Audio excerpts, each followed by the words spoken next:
뉴스 시작합니다. 김윤수입니다. 부동산 시장 곳곳에서 비명이 터져나오고 있습니다. 특히 다 지어놓고도 아직 주인을 찾지 못하는 미분양 주택은 언제 터질지 모르는 시한 폭탄입니다. 전국 미분양 주택이 무려 7만 5천 가구. 이렇게 미분양이 쌓이면 자금 회수 못한 건설사, 대출해준 증권사와 은행들이 줄줄이 부실로 이어질 수 있습니다. 그러다 보니 울며 겨자 먹기로 분양가의 3분의 1을 깎아주는 곳도 등장했습니다. 첫 소식, 이민준 기자입니다. 1년 전 약 90%가 팔리지 않아 내일 9번째 무순위 청약을 진행하는 서울의 한 아파트. 파격 할인에 나섰습니다. 전용 면적 78제곱미터의 최초 분양가가 10억 원을 넘었지만 최대 35% 할인에 가격이 4억 원 정도 낮아진 겁니다. 문의는 많이 오고 있습니다. 분위기는 괜찮을 것 같아요. 일단은 신청 자체는 좀 많이 들어오지 않을까. 이곳은 한국토지주택공사 LH가 전용 면적 20제곱미터 내외 36가구를 분양가보다 15% 싼 가격에 매입한 단지입니다. 확 떨어진 분양가에도 실수요자들은 입지 등을 따지며 청약을 넣을지 고민합니다. 가격은 확실히 좀 많이 빠진 것 같아서 좀 혹하긴 했는데, 일반 시장에 있는 아파트 같은 경우도 30% 정도는 지금 빠져 있는 상태로 확인이 되다 보니까. 지난 1월 미분양된 경기 안양시의 1,200여 세대 아파트는 10% 할인에 나섰고, 이미 입주를 시작한 대구의 한 아파트도 분양가의 4분의 1을 깎아줍니다.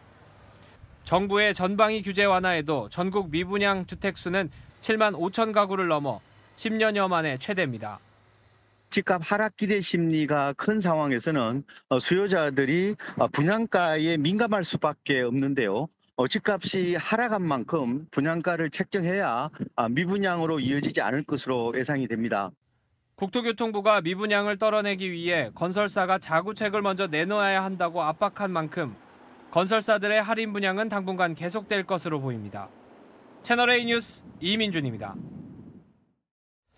분양권 전매 제한 같은 부동산 규제가 완화되면서 부동산 시장은 조금씩 숨통이 트이는 분위기입니다. 그렇다고 당장 거래가 급증하진 않을 것 같습니다. 양도세 부담은 높고 국회에 발목 잡혀 실거주 의무도 풀리지 않는 탓입니다. 이어서 안보겸 기자입니다. 두 달 뒤 입주가 시작되는 서울 동대문구의 1,100여 세대 아파트 단지입니다. 지난 7일부터 분양권 전매 제한 규제가 풀리면서 인근 부동산에는 문의가 부쩍 늘었습니다. 매수 문의는 하루에 5건 이상 오는데 문의 많이 주시는데요. 이제 조금 세금이라든지 고민들을 많이 하고 계세요. 앞서 정부는 수도권 기준 최대 10년이던 전매 제한 기간을 최대 3년으로 줄였습니다. 공공택지나 서울 강남 3구와 용산구 등 규제 지역은 3년, 이외에 서울 전역 등은 1년으로 단축한 겁니다. 이번 조치로 수도권에서 전매가 풀린 곳은 약 120개 단지, 12만여 채로 추산됩니다. 다만 당장 분양권 거래가 급증하기는 어려워 보입니다. 주택법 개정 논의가 지연되면서 분양가 상한제 지역 아파트에 2년 실거주 의무가 남아있기 때문입니다. 양도소득세 부담도 커 분양권을 1년 내 팔면 시세 차익의 70%를 세금으로 내야 합니다. 정부는 지난해 말 1년 미만 보유주택과 분양권의 단기 양도세율을 45%로 낮추는 방안을 발표했지만 개정 여부는 불투명합니다. 채널A 뉴스 안보겸입니다. 미국이 동맹국들을 감청한 정황이 드러났습니다. 우리나라도 포함됐습니다. 김성한 전 안보실장과 이문희 전 외교비서관 사이에 대화 내용을 감청한 미군 기밀 문건이 SNS에 유출되면서 외교적 파장이 일고 있습니다. 강병규 기자입니다. 유럽 지도와 함께 문서 상단에 전쟁 370일째라고 적혀 있고 옆에는 기밀이라는 글자가 보입니다. SNS를 통해 유출된 우크라이나 전쟁 관련 미군 기밀로 추정되는 문서입니다. 이 같은 문건 100쪽에는 우크라이나에 제공된 기밀 정보, 러시아 작전 계획과 함께 동맹국인 우리나라와 관련된 정보도 포함됐다고 뉴욕타임스가 보도했습니다. 뉴욕타임스에 따르면 바이든 미국 대통령이 전화로 윤석열 대통령에게 우크라이나 지원을 압박할 것을 고위 당국자들이 우려했습니다. 이 같은 정보는 전화나 메시지 등의 감청을 뜻하는 시긴트를 통해 확보했다고 언급됐습니다. 김성한 전 국가안보실장과 이문희 전 외교비서관을 감청한 결과 우리가 폴란드에 155mm 포탄 33만 발을 판매할 수도 있다는 대화 내용도 담았습니다. 이를 통해 신속하게 우크라이나에 탄약을 지원하려는 미국의 궁극적 목표를 감안했다는 겁니다.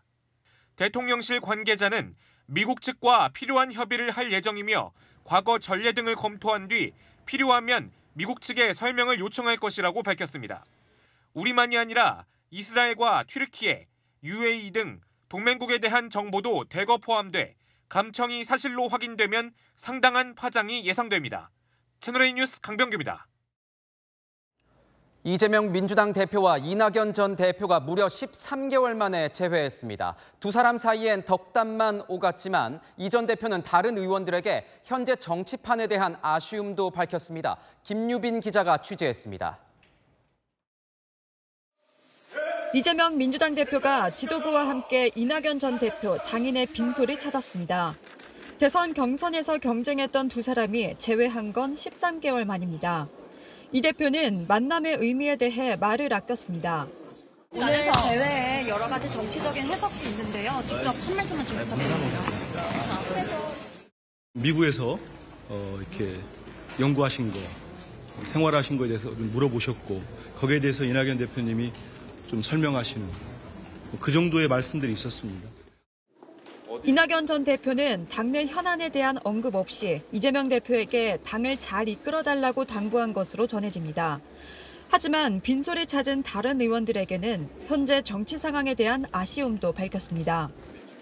특히 김대중 정신을 강조하며 원칙 없는 승리보다 원칙 있는 패배가 더 나을 수 있다. 김대중 정신과 노무현 정신은 우리 당의 큰 자산인데 그 정신을 살리지 못하고 있다고 말한 것으로 알려졌습니다. 정치하려면은 그런 김대중 대통령의 정신을 계승하는 노력이 여야 다 필요하지 않느냐, 그런 취지라고 볼 수 있어요. 정치권에서는 이낙연 전 대표 귀국을 계기로 친이낙연계 등 비명계가 결집할 수 있다는 관측도 나옵니다. 이낙연 전 대표는 18일까지 국내에 머문 뒤 미국으로 돌아갔다가 오는 6월 귀국할 예정입니다. 채널A 뉴스 김유빈입니다. 총선을 1년 앞두고 여당인 국민의힘에 입조심령이 내려졌습니다. 김재원 조수진 최고위원이 최근 실언 논란을 빚자 김기현 대표가 기강잡기에 나선 겁니다. 자칫 말 한마디 잘못하면 공천을 못 받을 수도 있습니다. 홍지은 기자입니다. 김기현 국민의힘 대표가 내년 총선 공천 자격 심사에서 언행을 최우선순위에 둘 것으로 전해졌습니다. 당 관계자는 국민 정서와 동떨어진 언행을 할 경우 벌점이 가해질 것이라고 말했습니다. 국민 눈높이와 어긋난 발언으로 논란을 일으킬 경우 벌점을 부과해 공천 불이익을 주겠다는 겁니다. 최근 잇따라 구설에 오른 김재원 조수진 최고위원에 이어 김진태 강원지사의 골프 논란까지 이어지자 엄정 대응 방침을 세운 걸로 보입니다. 당을 부끄럽게 만드는 언행에 대하여 지위 고하를 막론하고 당은 당규에 따라 당 대표에게 주어진 권한을 보다 엄격하게 행사하겠습니다. 김 대표는 자숙 기간을 갖겠다는 김 최고위원에게 한 달간 최고위 출석 정지 명령을 내렸고 김 지사의 골프 논란에 대해서는 당의 진상조사를 지시한 상태입니다. 정운천 의원의 전북도당 위원장직 사퇴도 망가진 시도당 조직을 정비하기 위해 김 대표가 내린 조치의 일환입니다. 김 대표는 이르면 내일 윤리위원장을 인선할 것으로 전해졌습니다. 오는 12일 열리는 전국 시도당 위원장 연석회의에서도 강도 높은 경고 메시지가 나올 것으로 보입니다. 채널A 뉴스 홍지은입니다.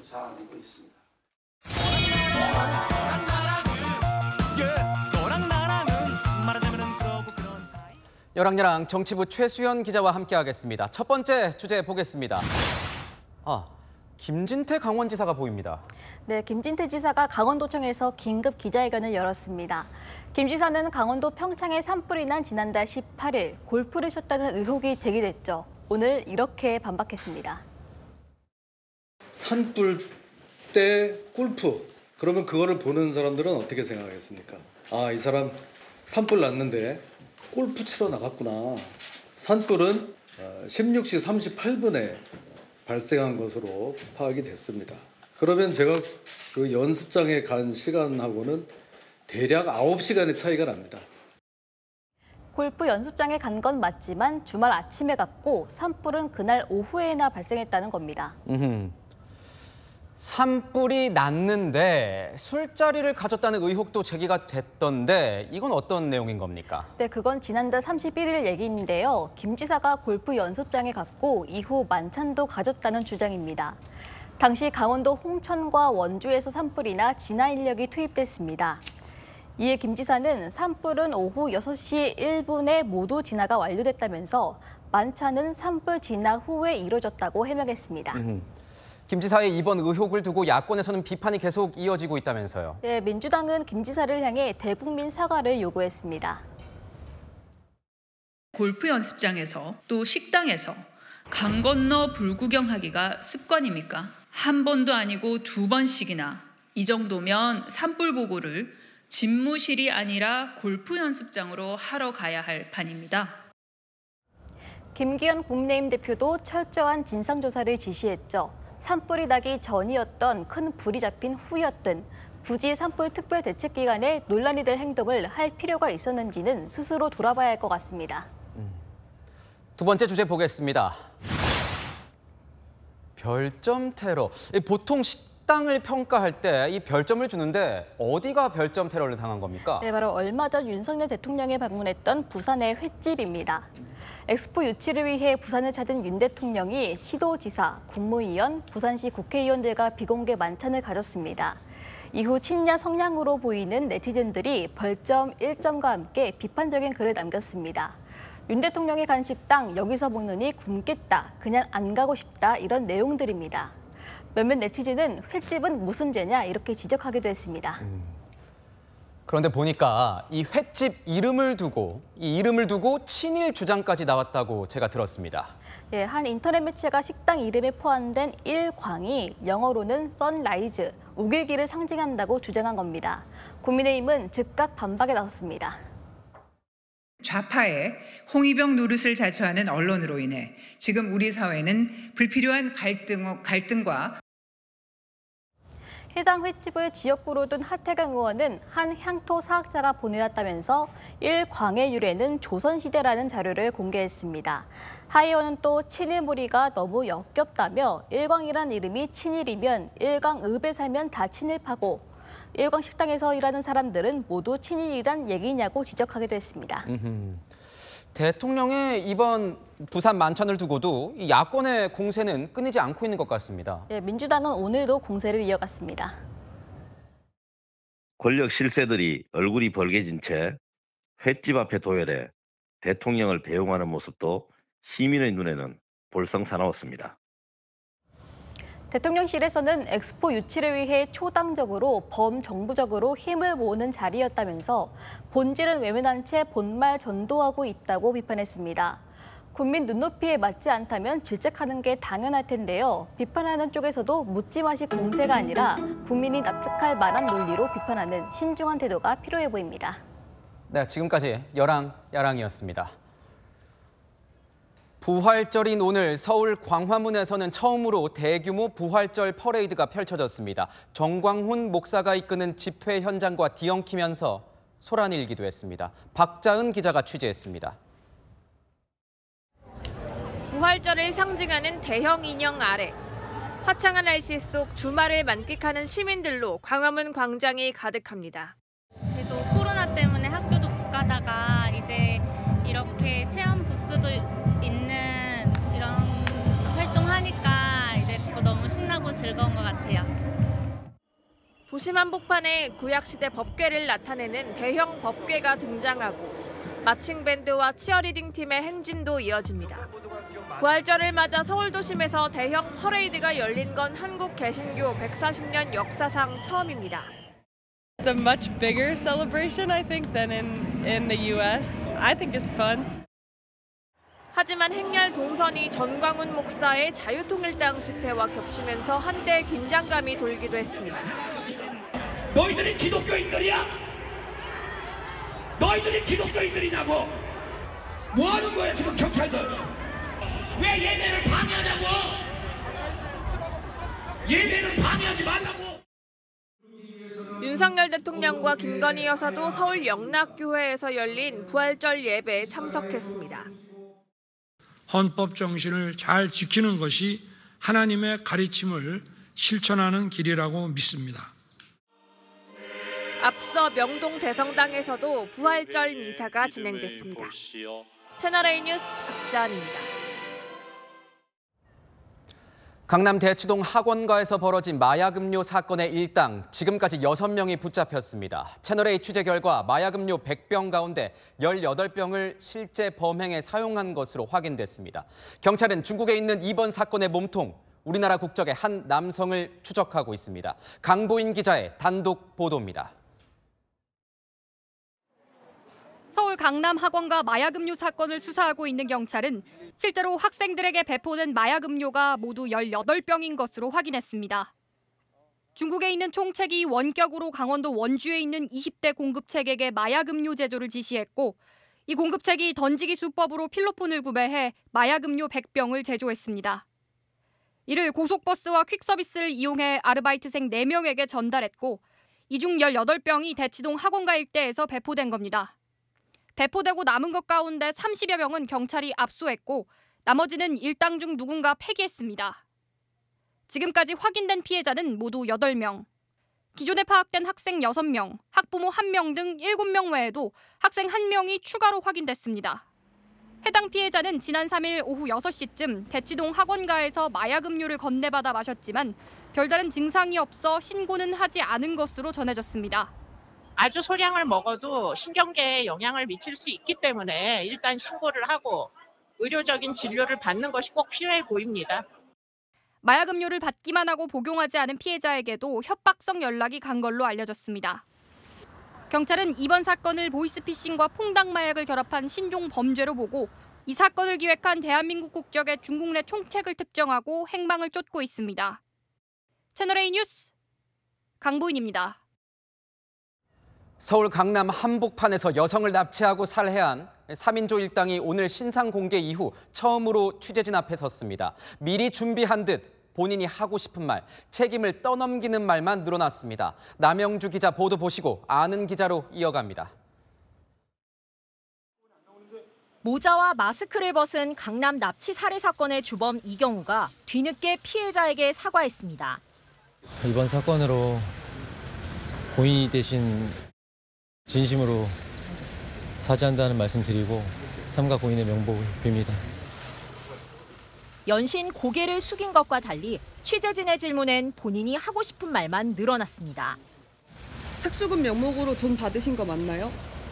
좋은 아들, 좋은 사위, 좋은 남편, 좋은 아빠가 되어주지 못해서 가족들에게 너무 미안하고 사랑합니다. 피해 여성을 아파트에서 납치하고 끌고 와 강제로 차에 태운 공범 황대안.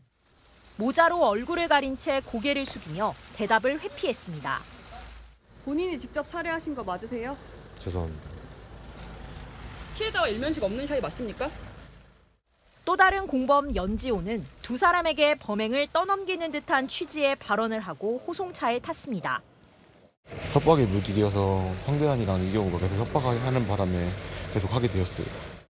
경찰은 피해자들이 피해자의 코인을 빼앗을 목적으로 범행을 모의하고 저지른 걸로 보고 있습니다. 경찰은 주범 이경우가 지난해 6월 유모 씨와 황모 씨 등 재력가 부부에게 먼저 납치와 살인을 제안한 걸로 확인했습니다. 3개월 뒤 이들 부부는 착수금 등 7천만 원을 이경우에게 지급하면서 범행에 가담한 것으로 경찰은 보고 있습니다.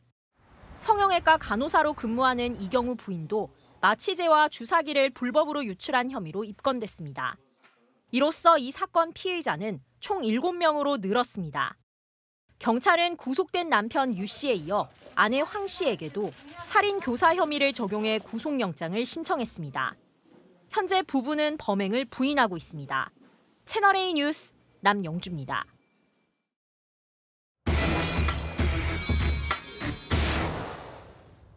아는 기자 시작하겠습니다. 강은하 사건팀장 나왔습니다. 자, 강 팀장, 그동안 이 범행을 부인해오던 이경우가 사실상 이번 사건을 계획하고 주도한 것으로 드러난 겁니까? 네, 그동안 이경우에게 이 범행 자금을 댄 코인 부자 유 씨 부부가 이 사건의 윗선으로 의심받아 왔었죠. 그런데 처음부터 범행을 계획하고 이 납치와 살인을 제안한 건 이경우였습니다. 이 범행 대상엔 피해자 여성뿐만 아니라 그 남편도 포함됐었는데요. 하지만 남편은 구속 상태라 화를 면했습니다. 이경우가 범행을 제안한 건 지난해 6월로요. 반년 넘게 범행을 모의했고 지난 1월부터 미행이 시작됩니다.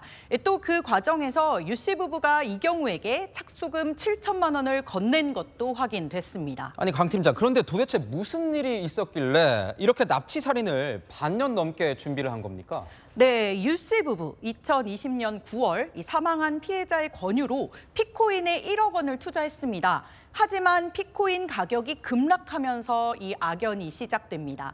먼저 피해자를 비롯한 일부 투자자들이 유 씨 부부가 머물던 호텔에 찾아가서 감금 폭행을 저질렀고요. 이때 호텔에 몰려간 투자자 중 한 명이 바로 주범 이경우였습니다. 그때는 이경우가 피해자와 친했던 걸로 보여지는데 하지만 이경우 이 사건 6개월 뒤 피해자를 배신하고 유 씨 부부를 찾아가 용서를 구한 뒤 한 배를 타게 됩니다. 결국 이것도 되게 중요한 질문일 것 같습니다. 피해자를 그러면 직접 살해한 자는 누구로 밝혀졌습니까? 네, 일단 이 황대한이 코인 이체를 위한 비밀번호를 확보하려 했던 것으로 보여지는데요. 이 과정에서 피해자가 사망한 것으로 추정이 됩니다. 연지호, 땅을 팠다고 진술을 했습니다. 그래서 오늘 검찰로 송치될 때 취재진이 피해자를 살해했냐고 묻자 내가 죽인 건 아니다 이렇게 답한 것으로 보입니다. 이들은 일단 납치 후에 피해자 휴대전화 4대와 현금 50만 원이 든 가방을 빼앗아서 경기도 용인에서 이경우에게 전달을 합니다. 그 후 둘은 피해자를 대청댐 인근으로 데려가서 코인 비밀번호를 알아내려 했고요. 동시에 이경우는 새벽 1시에 이 용인시 호텔에서 유 씨를 만나 이 확보된 비밀번호를 이용해서 코인 계좌를 열어봤지만요. 이 코인 확보엔 실패하고 맙니다. 이경우는 같은 날 오후 2시에 이 유 씨를 다시 만나는데요. 황대한과 연지호의 도피자금 6천만 원을 요구하기도 합니다. 유 씨는 그런데 당장 그럴 돈을 구할 수가 없다면서 배편을 알아봐라 라고 얘기하기도 했습니다. 그런데요, 이 과정에서 이경우의 아내가 등장하는 건 또 뭡니까? 네, 그렇습니다. 이경우의 아내는요, 자신이 근무하던 병원에서 마취제와 주사기를 몰래 빼돌려서 이 남편 이경우에게 제공한 혐의를 받고 있습니다. 그런데 역할이 이뿐만이 아니었습니다. 이 남편이 쇼핑백에 피해자의 휴대전화를 넣어서 건네줬는데 이를 유 씨의 아내인 황 씨에게 전달했습니다. 이경우는 이미 체포된 뒤였죠. 사실상 증거인멸을 도운 건데요. 이 과정에서 황 씨는 이경우 아내에게 전화로 이 휴대폰을 없애라 이렇게 지시를 했고요. 이경우의 아내는 지시대로 본인의 휴대폰을 부수기도 했습니다. 그렇다면 이번 사건, 돈을 노린 계획적인 청부 살인 사건 이렇게 보면 되는 겁니까? 네, 오늘 피해자 중 이 한 명인 연지호가요. 검찰로 송치되면서 이 납치 살인 대가로 3억 좀 넘게 받는 걸로 돼 있었다. 이렇게 말했습니다. 이 피해자가 갖고 있는 코인이 한 20에서 30억 원쯤 된다고 보고 그걸 빼앗아 넘겨주면 성공 보수로 그 정도는 받을 수 있다. 이렇게 본 것 같습니다. 하지만 코인 지갑은 텅 비어 있었고 결국 살인만이 남았습니다. 이들은 사체를 유기할 장소도 미리 파악해놨었고 땅을 파기 위한 곡괭이 등 이 범행 도구를 차에 싣고 갔습니다.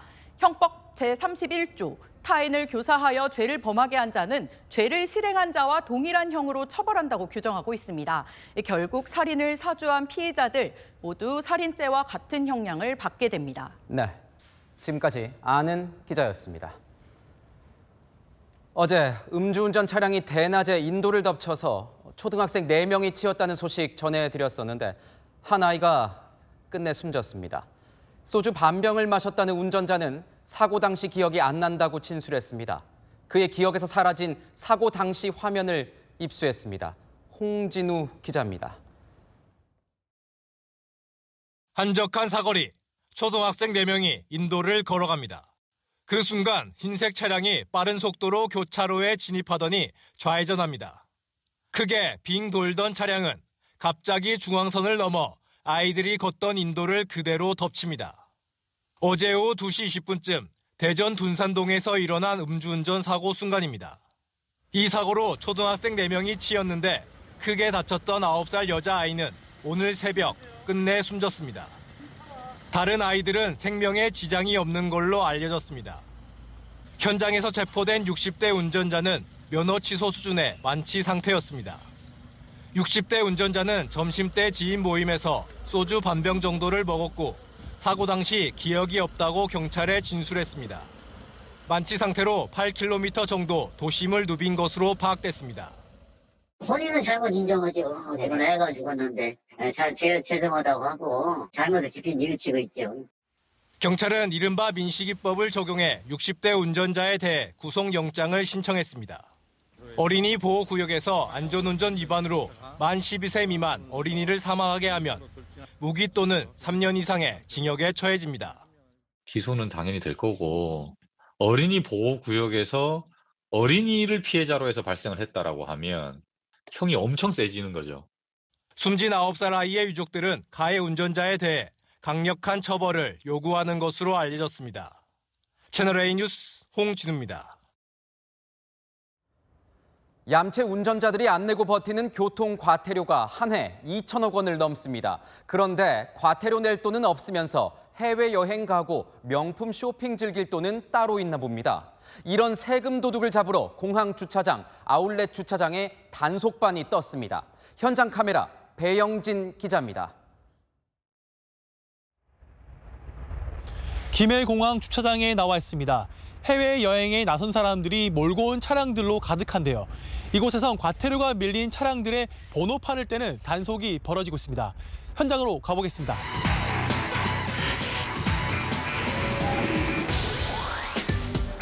번호판 자동 이식 장치를 설치한 순찰차가 주차장을 돕니다.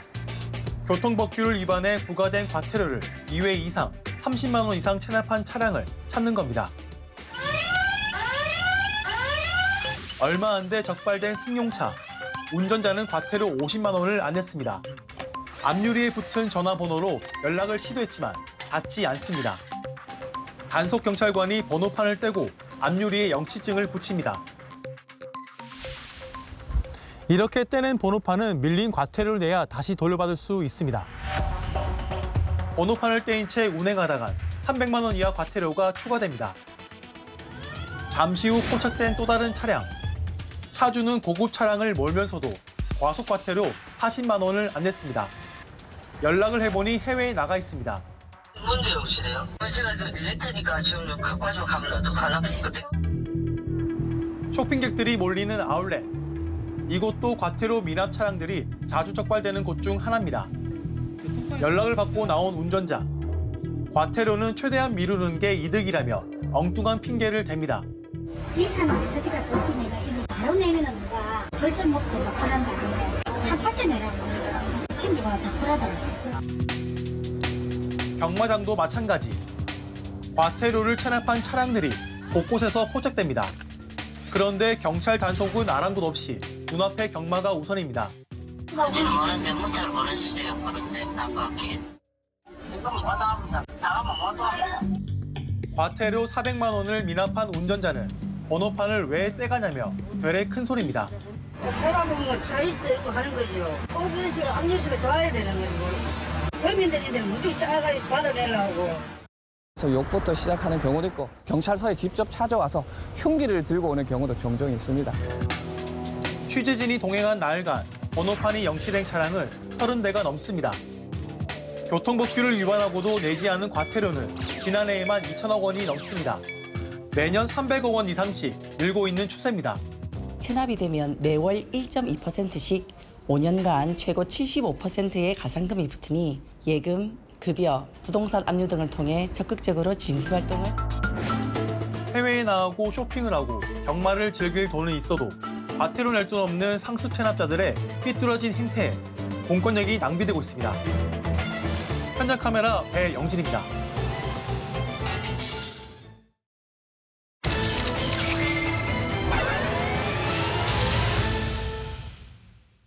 지난달 대구의 한 산부인과에서 아이를 낳은 산모가 참석했습니다. 그리고 열흘 뒤 아이 엄마가 나타났는데 전혀 다른 사람이었습니다. 무슨 일이 있었던 걸까? 사건을 보다 해서 자세히 알아보겠습니다. 이상현 차장, 엄마라고 나타난 사람이 다른 사람이었다. 이건 도대체 무슨 일인 겁니까? 네, 지난달 1일 30대 여성 A씨는 경북 구미에서 대구의 한 대학병원으로 옮겨진 뒤에 아이를 출산했습니다. 이후 이 여성은 치료가 필요했던 아이를 두고 먼저 퇴원을 했는데요. 산후조리 등의 이유를 댔다고 합니다. 그런데 열흘이 지나도록 엄마가 아이를 데리러 오지 않았습니다. 병원 측은 엄마의 인적 상황을 확인해서 아이를 퇴원시켜도 된다고 연락을 합니다. 하지만 아이를 찾으러 온 사람은 친엄마가 아닌 30대 여성 B씨였습니다. 그럼 병원에서는 이 사람이 다른 사람인 것으로 눈치를 챈 겁니까? 사실 아이를 찾으러 온 여성이 산모와 이름이 같았습니다. 동명이인이었던 게 아니고요. 애초부터 친엄마 A씨가 B씨의 이름과 주민번호로 진료를 받고 아이도 낳은 겁니다. 가짜 엄마 행세를 한 B씨가 자기 신분증까지 갖고 왔기 때문에 의료진도 깜빡 속아 넘어갈 수 있었던 상황이었던 거죠. 하지만 수유할 때 산모를 봤던 간호사의 눈썰미는 피할 수가 없었습니다.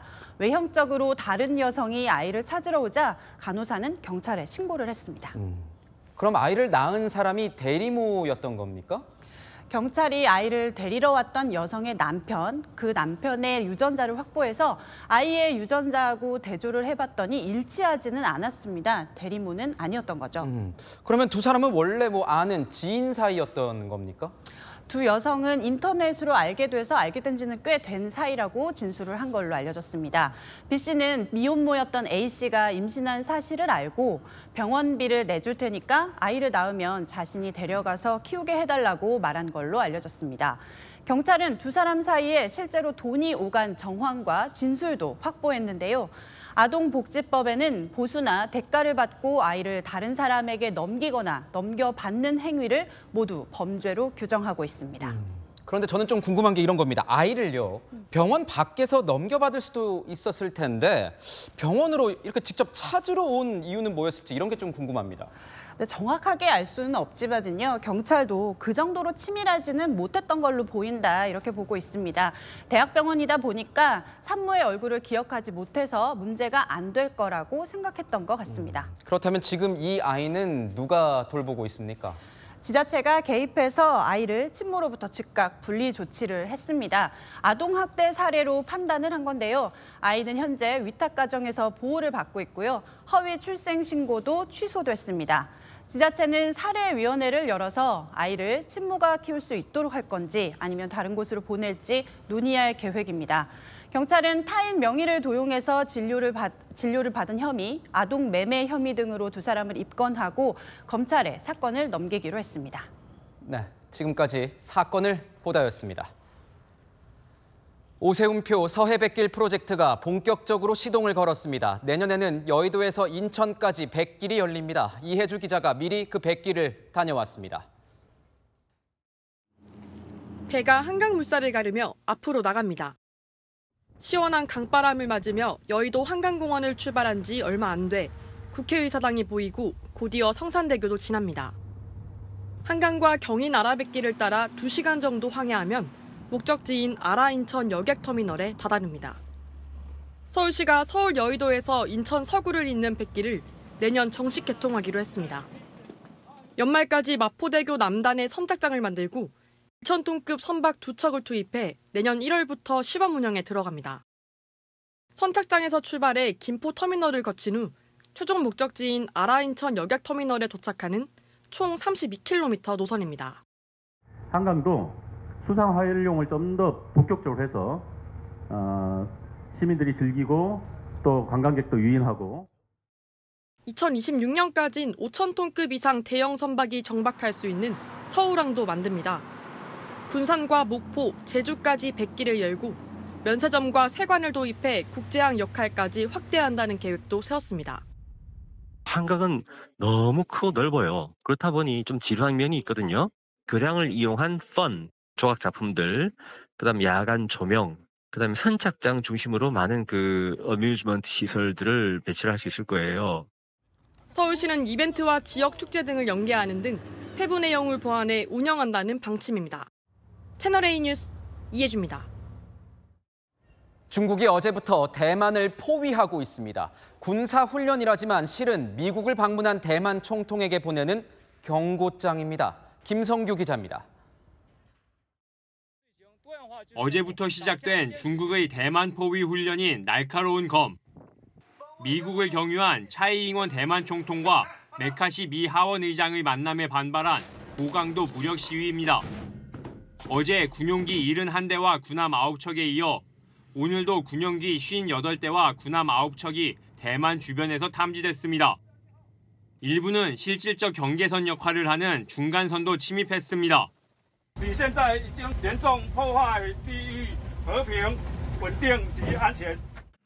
펠로시 당시 미 하원 의장이 대만을 방문했던 작년 8월에도 중국은 대만을 포위하며 실탄 사격 훈련을 시행했습니다. 주요 항구와 항행로를 장악하는 훈련으로 공세에 중점을 뒀던 당시 훈련과 달리 이번에는 실전 능력 향상에 집중하고 있다는 분석이 나옵니다.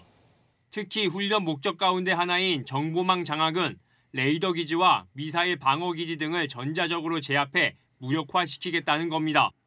在实战、实案、实景条件下检验了部队侦、控、打、防、平等关键能力。 중국 측이 대만 북부에서 126km 떨어진 지점에서 실탄 사격 훈련을 예고한 내일, 긴장은 최고조에 달할 전망입니다. 채널A 뉴스 김성규입니다.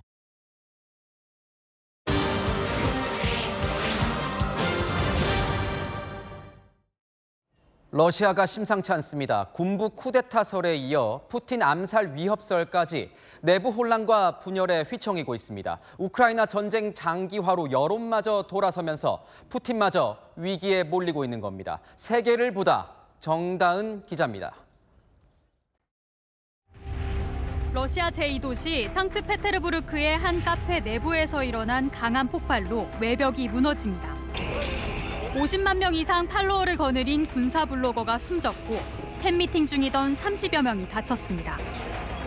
우크라이나 침공을 공개적으로 지지해오던 블로거가 선물로 받은 조각상이 폭발한 겁니다. Но после того, как он посмотрел, положил этот бюст обратно в коробку на столик возле себя с правой стороны, прошло минуты 4, максимум 5 до взрыва. 용의자로 체포된 26살 여성은 과거 반전 집회에 참여해 구금된 적 있다고 현지 매체는 전했습니다. Что ты сделала? Я принесла туда эту статуэтку, которая взорвалась.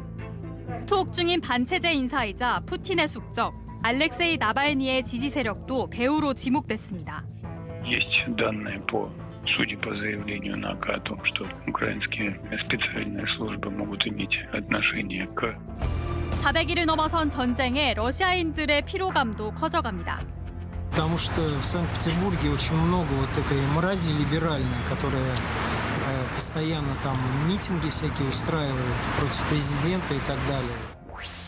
침공 직후 러시아인 53%가 전적으로 지지했던 전쟁은 이제 절반이 안 되는 41%의 지지를 받고 있습니다.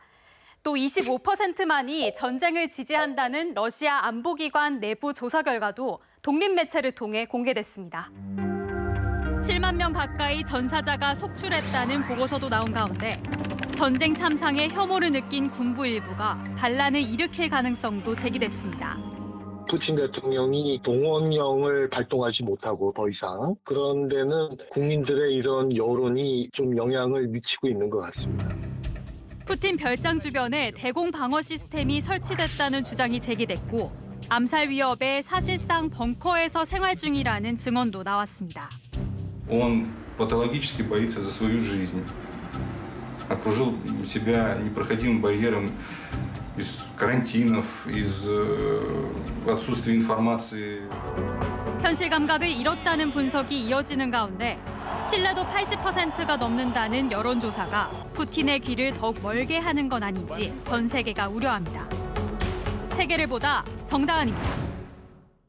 벚꽃에 이어서 진달래도 빨리 찾아왔습니다. 벌써부터 분홍빛 물결이 일렁이는데요. 평년보다 일주일 정도 일찍 핀 진달래꽃에 짙은 봄 내음이 느껴집니다. 내일 대체로 맑은 가운데 공기도 깨끗하겠고요. 오늘보다 기온이 높겠습니다. 아침 기온 10도 안팎에서 시작돼 한낮에 서울이 19도, 대구와 전주 22도, 강릉은 23도까지 오르겠습니다. 일교차가 큰 만큼 출퇴근길에 입을 외투 한 벌은 꼭 챙겨주셔야겠습니다. 화요일엔 전국에 비가 내리며 반짝 쌀쌀해집니다. 비와 함께 강풍도 예보돼 있고요. 금요일에 한 번 더 비가 내려서 토요일까지 이어지겠습니다. 날씨의 변덕에 면역력이 떨어지지 않도록 관리 잘 해주시길 바랍니다. 날씨였습니다.